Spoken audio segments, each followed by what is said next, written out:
Police கான்ஸ்டபிளை தாக்கிய தேசிய மக்கள் சக்தி எம்பியால் பரபரப்பு. இலங்கையில் புதிய காற்று சுழற்சி, பல்கலைக்கழக விரிவுரையாளரின் அதிர்ச்சி தகவல். ஐஸ் போதைப் பொருளை பாசல் கட்டிக்கொண்டிருந்த விளையாட்டு ஆசிரியர் அதிரடி கைது. நாடாளுமன்றக்கு மீண்டும் பெறும் ரணில், இல்லாமல் போகும் வைசரின் ஆசனம். திடீரென கோடீஸ்வரர்களாக மாறிய போலீஸ் போதைப்பொருள் தடுப்பு அதிகாரிகளின் வீடுகளுக்குள் இறங்கி விசாரணை. 390 மாணிக்க கற்களை வினோதமான முறையில் கடத்த நின்ற இலங்கையர்கள் கைது. கொலன்னா போலீஸ் பிரிவில் பாராளுமன்ற உறுப்பினர் ஒருவருக்கும் காவல்துறை அதிகாரி ஒருவருக்கும் இடையே நடந்த பிரச்சினை தொடர்பாக போலீஸ் ஊடகப் பிரிவு அறிக்கை ஒன்றை வெளியிட்டுள்ளது. கடந்த 20ஆம் திகதி இரவு 8:40 மணியளவில் சூரியகந்த போலீஸ் நிலையத்தில் பணியாற்றும் ஒரு போலீஸ் கான்ஸ்டபிள் தனது கடமைகளை முடித்துவிட்டு வீடு திரும்பிக் கொண்டிருந்த நேரம் பாராளுமன்ற உறுப்பினர் சாந்த பத்மகுமார உள்ளிட்ட குழு ஒன்று கழுகல கோயில் அருகே போலீஸை தாக்கி அவரது மோட்டார் சைக்கிளை திருடி சென்றுள்ளது. அன்று இரவு 10 மணியளவில் தேசிய மக்கள் சக்தி ரத்னபுரி மாவட்ட பாராளுமன்ற உறுப்பினர் சாந்த பத்மகுமார கழுகலையில் இருந்து கல்வின்ன நோக்கி ஒரு டாக்ஸியில் பயணித்த போது சூரியகந்த போலீஸ் நிலையத்தில் உள்ள ஒரு போலீஸ் கான்ஸ்டபிள் தனது டாக்ஸியை நிறுத்தி தன்னை தாக்க முயன்றதாக கொலன்னா போலீஸ் நிலையத்தில் புகார் அளித்துள்ளார். கழுகல கோயிலுக்கு அருகிலுள்ள சாலையில் இருந்து கொலன்னா போலீஸ் கான்ஸ்டபிள் மோட்டார் சைக்கிளை கைப்பற்றியுள்ளதோடு அந்த அதிகாரி கொலன்னா மருத்துவமனைக்கு மாற்றப்பட்டுள்ளார். கொலன்னா மருத்துவமனையில் அதிகாரியின் சுவாசத்தில் மது வாசனை வீசியதாக மருத்துவ அறிக்கையில் குறிப்பிடப்பட்டுள்ளது. மேலும் அவர் மது அருந்தியிருந்தாரா என்பதை சோதிக்க இரத்த மாதிரிகளை எடுத்து அரசு பகுப்பாய்வாளர் அலுவலகத்துக்கு அனுப்ப ஏற்பாடுகள் செய்யப்பட்டுள்ளதாகவும் தெரிவிக்கப்பட்டுள்ளது. இந்த சம்பவம் தொடர்பான மேலதிக விசாரணையை எம்பிலிப்பிட்டிய பிரிவு குற்றப்புலனாய்வு பணியகம் எம்பிலிப்பிட்டிய பிரிவுக்கு பொறுப்பான மூத்த காவல்துறை அத்தியட்சகரின் நேரடி மேற்பார்வையின் கீழ் நடந்து வருகின்றமை குறிப்பிடத்தக்கது. வங்களா விரிகுடாவில் இலங்கைக்கு தென்கிழக்கு திசையில் உருவாகியிருந்த காற்று சுழற்சி தற்போது மாலைதீவுகளுக்கு அருகில் நிலை கொண்டுள்ளதாக யாழ் பல்கலைக்கழக புவியியல் துறை மூத்த விரிவுரையாளர் நாகமுத்து பிரதீபராஜா தெரிவித்துள்ளார். கிழக்கு ஊவா, சப்ரகமுவா, மத்திய மற்றும் தென் மாகாணங்களுக்கு தற்போது கிடைத்து வரும் மழை நாளை இரவு முதல் படிப்படியாக குறைவடையும் வாய்ப்பு உள்ளதாக வானிலை ஆய்வாளர்கள் தெரிவித்துள்ளனர். அத்தோடு எதிர்வரும் 28ஆம் திகதி வங்களா விரிகுடாவில் இலங்கைக்கு தென்கிழக்கே புதிய காற்று சுழற்சி ஒன்று உருவாகும் சாத்தியம் உள்ளது. இதன் தாக்கத்தால் 28 முதல் வடக்கு மற்றும் கிழக்கு மாகாணங்களில் மீண்டும் மழை பெய்ய தொடங்கும் என எதிர்பார்க்கப்படுவதோடு இந்த மழை நிலைமை தை மாதம் 7ஆம் திகதி வரை தொடரக்கூடும் எனவும் இடைப்பட்ட சில நாட்களில் மழையற்ற காலப்பகுதிகளும் காணப்படலாம் என்றும் தெரிவிக்கப்பட்டுள்ளது. வானிலை முன்னறிவிப்புகளின்படி 2020ஆம் ஆண்டு ஜனவரி மாதத்தின் பெரும்பாலான நாட்கள் மழை நாட்களாக அமையும் என்று எதிர்பார்க்கப்பட்டுள்ளது. பெயர் குறிப்பிடப்படாத ஒரு பாடசாலையின் உத்தியோகபூர்வ இல்லத்தில் ஐஸ் போதைப் பொருளை பொதி செய்வதற்காக பாடசாலையின் விளையாட்டு ஆசிரியர் உட்பட 3 பேர் கைது செய்யப்பட்டதாக செவனகல காவல்துறை தெரிவித்துள்ளது. குறித்த ஆசிரியர் போதைப் பொருட்களை அந்த பாடசாலை மாணவர்களுக்கு விற்பனை செய்தாரா என்பது குறித்து விசாரணைகள் நடந்து வருவதாக காவல்துறை தெரிவித்துள்ளது. சந்தேக நபர் தனமல்வில உவகுடா ஓயாவில் உள்ள சமகிபுர பகுதியைச் சேர்ந்த 28 வயதுடைய ஒரு பிள்ளையின் தந்தை என்பதும் குறிப்பிடத்தக்கது.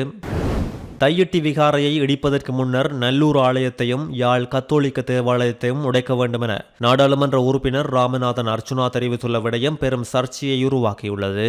நல்லூர் கோவில் கற்பகிரகத்தில் முஸ்லிம் சமாதி உள்ளது, அதையும் உடைக்க வேண்டும் என்றும் இவர் தெரிவித்துள்ளார். தையிட்டி போராட்டம் குறித்து ஊடகங்களுக்கு கருத்து வெளியிட்ட போதே இவர் இதனை தெரிவித்துள்ளார். முன்னதாக நல்லூர் ஆலயம் கிட்டு பூங்காவுக்கு அருகிலுள்ள இடத்தில் அமைந்தது. தற்போது ஒல்லாந்தர் கோட்டை அமைக்கப்பட்டது நல்லூர் ஆலயத்தின் கற்களை கொண்டே. அவ்வாறென்றால் முதலில் அந்த கோட்டையை உடைக்க வேண்டும், பின்னர் கிறிஸ்தவ தேவாலயத்தை உடைக்க வேண்டும், அதன் பின்னரே தையிட்டி பற்றி கதைக்க வேண்டும். யாரோ கூறிய கட்டளை கிணங்க இந்த போராட்டம் நடைபெறுகின்றது. இது தொடர்பில் வழக்கு தாக்கல் செய்ய எவரும் முன்வரவில்லை. இவர்கள் வெறும் வாக்குகளுக்காக மாத்திரமே இவ்வாறு போராட்டம் செய்கின்றதாக இவர் தெரிவித்துள்ளார். நாடாளுமன்ற உறுப்பினர் பைசர் முஸ்தபா நாடாளுமன்ற உறுப்புரிமையிலிருந்து விலகுவதாகவும் அந்த இடத்துக்கு ஐக்கிய தேசிய கட்சியின் தலைவர் ரணில் விக்ரமசிங்க நியமிக்கப்பட உள்ளதாகவும் அரசியல் களத்தில் பேசப்படுவதாக உதய கம்மன்பில தெரிவித்துள்ளார். ரணில் விக்ரமசிங்க எதிர்க்கட்சிகளுக்கு பலமான ஆளுமையாக இருக்கின்றார் என்றும் தற்போதைய இக்கட்டான நிலையில் இவர் நாடாளுமன்றத்துக்கு மீண்டும் செல்வது காலத்தின் தேவை என்றும் இவர் தெரிவித்துள்ளார். ரணில் விக்ரமசிங்க எதிர்க்கட்சிகளுக்கு பலமான ஆளுமையாக உள்ளார் என்றும் தற்போதைய இக்கட்டான நிலையில் நாடாளுமன்ற பாராளுமன்றக்கு மீண்டும் செல்வது காலத்தின் தேவை என்றும் அரசாங்கத்தை புகழ்வது எதிர்க்கட்சிகளின் வேலையில்லை. அதற்கு ஆளுங்கட்சியில் 159 உறுப்பினர்கள் இருக்கின்றார்கள். ஆளுங்கட்சியினர் அரசாங்கத்தின் தவறுகளையும் சரி என்று புகழ்வார்கள்.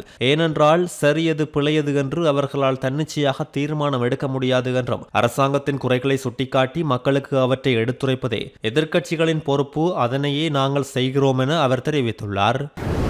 போலீஸ் போதைப்பொருள் தடுப்பு பிரிவில் பணியாற்றும் பல அதிகாரிகள் கோடீஸ்வரர்களாக இருப்பதாக கிடைக்கப்பட்ட தகவல்களின் அடிப்படையில் 400 அதிகாரிகளின் சொத்துக்கள் மற்றும் பணம் தொடர்பான விரிவான விசாரணைகள் ஆரம்பிக்கப்பட்டுள்ளது. அத்தோடு அவர்களுக்கு எதிராக முன்னமே விரிவான விசாரணை ஆரம்பிக்கப்பட்டுள்ளதாகவும் போலீஸ் போதைப்பொருள் தடுப்பு பிரிவுக்கு பொறுப்பான பிரதி போலீஸ் மா அதிபர் அசோக தர்மசேன தலைமையில் போலீஸ் மா அதிபர் பிரியந்த வீரசூரியவின் மேற்பார்வையின் கீழ் போதைப்பொருள் ஒழிப்பு நடவடிக்கைகள் நடைபெற்று வருகின்றதாகவும் தெரிவிக்கப்பட்டுள்ளது.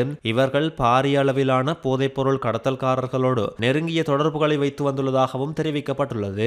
போலீஸ் போதைப்பொருள் தடுப்பு பிரிவின் 20 அதிகாரிகளின் சொத்து விவரங்கள் முன்பே பெறப்பட்டுள்ளதாகவும் தெரிவிக்கப்பட்டுள்ளது.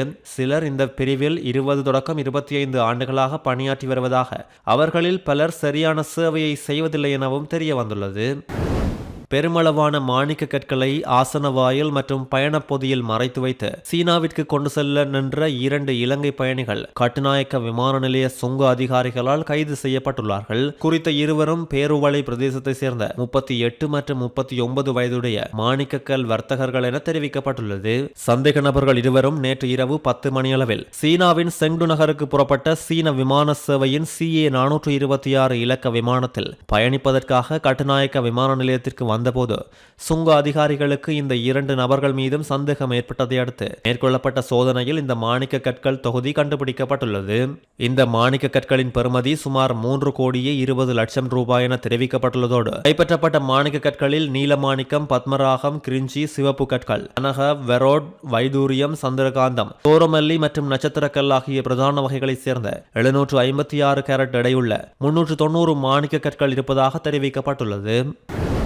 கொழும்பு மாதம்பே பிரதேசத்தில் பெற்றோரின் பாதுகாப்பில் இருந்த 15 வயது பாடசாலை மாணவியை கடத்த உதவிய குற்றச்சாட்டில் 19 வயது இளைஞர் கைது செய்யப்பட்டுள்ளதாக போலீசார் தெரிவித்துள்ளனர். கைது செய்யப்பட்ட இளைஞர் மாதம்பே பகுதியை சேர்ந்தவர் என்றும் கடத்தப்பட்ட சிறுமி 10ஆம் வகுப்பு மாணவி என்றும் 18ஆம் திகதி காலை பாடசாலையில் நடைபெறும் கருத்தரங்கில் கலந்து கொள்வதாக கூறி வீட்டை விட்டு வெளியேறியுள்ளார் என்றும் தெரிய வந்துள்ளது.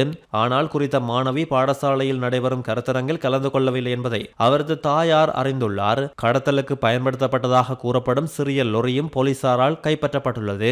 இலங்கை செய்திகளை உடனுக்குடன் தெரிந்து கொள்ள எமது சேனலை சப்ஸ்கிரைப் செய்யுங்கள். செய்திகள் தொடர்பான உங்கள் கருத்துக்களையும் கீழே பதிவிடலாம்.